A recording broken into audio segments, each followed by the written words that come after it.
guys, and welcome to another episode here at Life Osmosis TV. My name is Mike, and on today's episode we're going to be talking about how you can make a great first impression.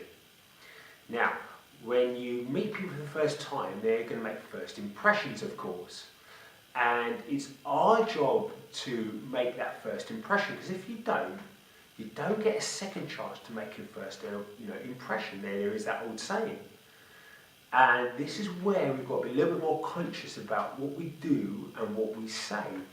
If we don't do that, we can go down the route of people, being really nice to us, but then behind our back thinking, oh, I'm glad, didn't speak to him or her.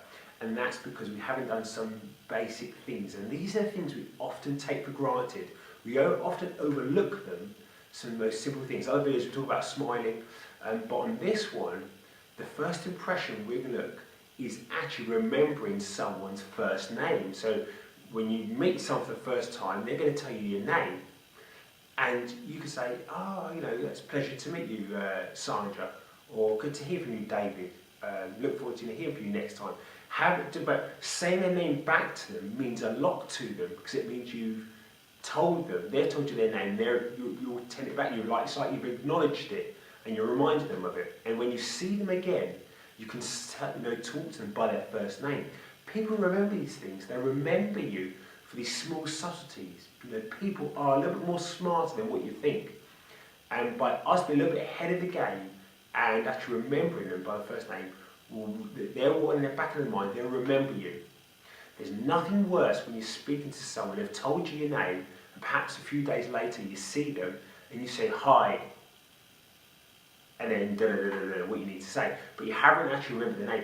People pick up on these things. So a little job you can do is, when someone says your name, A, repeat it back to them, and then perhaps in conversation keep referring to the name, like, hey, Sandra, what do you think about this? And Sandra, what do you think about that? And so you remember the name, and then write it down at the end of it when they've got away. So the next time you've got it ready for them to speak. People do remember this, and if it's a long name, like a hard name, again, rehearse it. Find out how to say it well. One thing is saying it, the other thing is saying it well. And so you deliver it well on the day when you speak to someone. The more people you're going to come in contact with, the more people you're going to need to speak to. And so the more names you need to remember. But remembering people's first names is vital. You can certainly build up a network of people. People then start to trust you. They start to like you. And also you get to know them, and then they trust you. It's that kind of formula. Because these small things, don't overlook them. These small things, like we talk about smiling on a video, and remembering names are key. So there's a little tip for you guys to take away. So I hope you enjoyed the video, guys. Remember, if you need to leave any comments, just do it below the video. Also, if you haven't done so already, if you head to my site at www.lifeosmosistv and subscribe to my main list. Till next time, take care.